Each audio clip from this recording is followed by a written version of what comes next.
What's going on, guys? Chris Okada here. 36th and Broadway is the name of the show, where we cover things like real estate investments, business, investing, cryptocurrency, some current event stuff. And today it is the Olympic edition.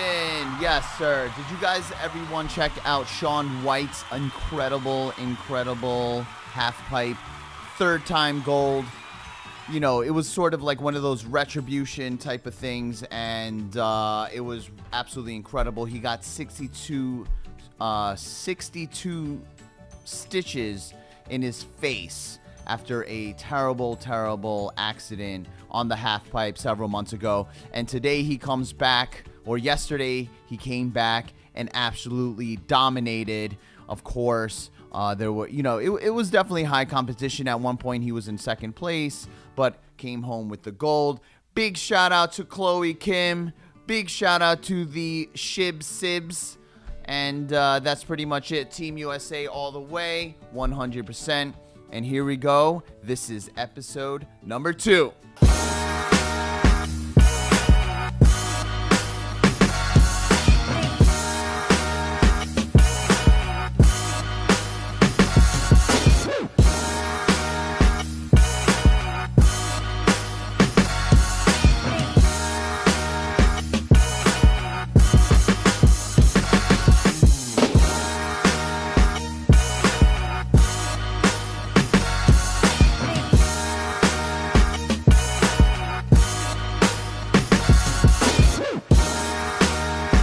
What's going on, guys? Chris Okada here. Make sure you guys check me out on my social media at Chris Okada, mostly on Instagram and Twitter, and you can catch me on Facebook.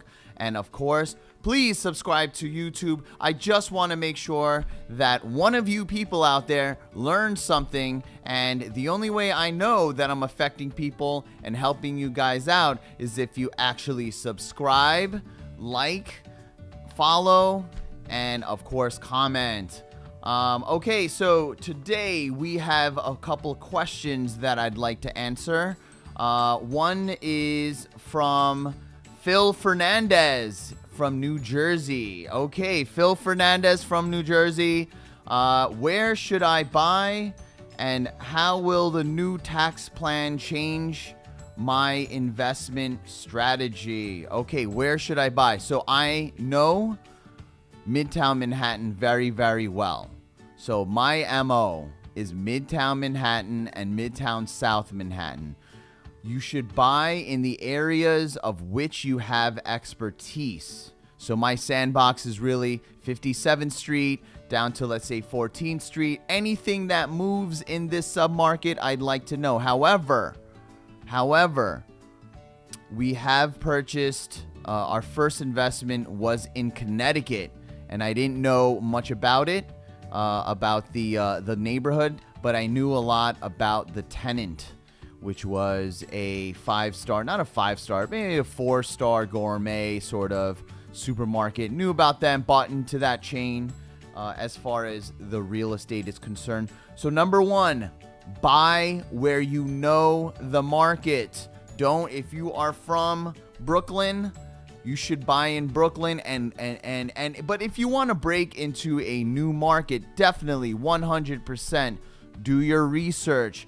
Get to know the comps very well. What is sold? What are people paying for rent? What are people paying for rent for retail? What are they paying for office? What are they, and that sort of thing. Know the market cold. What are things selling for? What's a good deal and what's a bad deal? Then make a business decision. And how will the new tax plan change my investment strategy? Real estate in general has a lot of tax shelters, a lot of tax loopholes.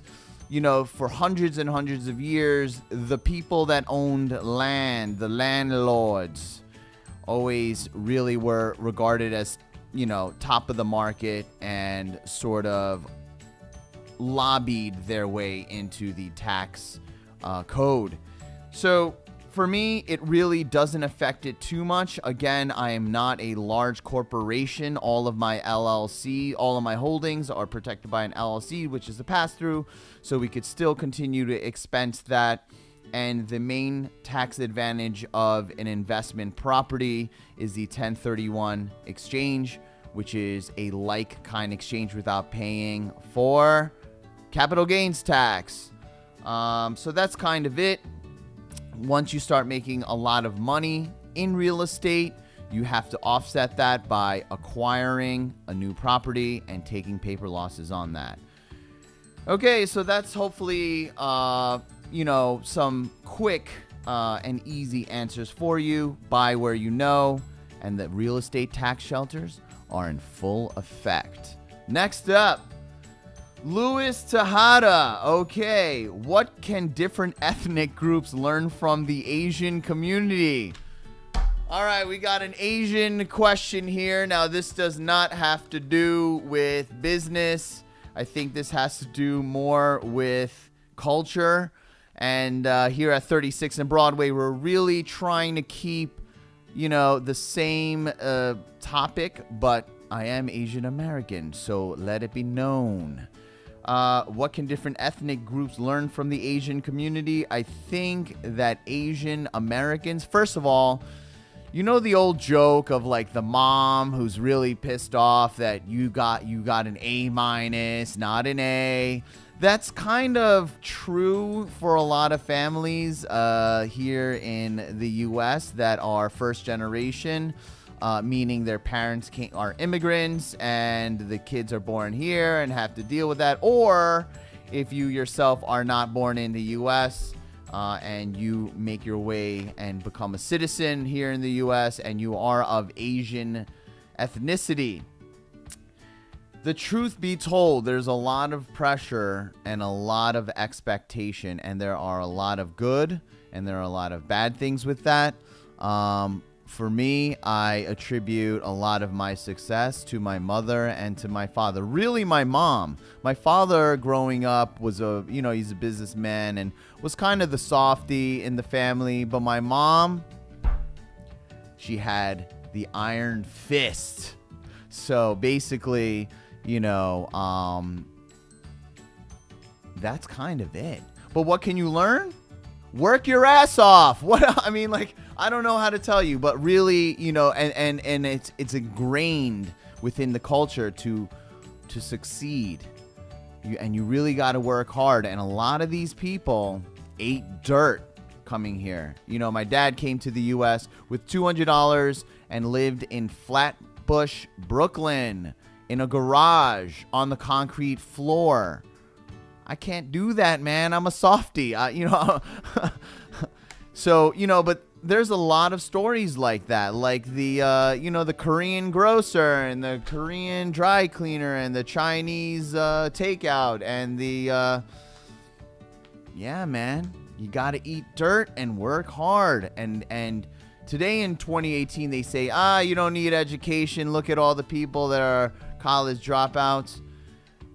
But education, man, it is important to some extent. I think I think student loans are getting crazy. I think education is getting crazy. But in general, school's important.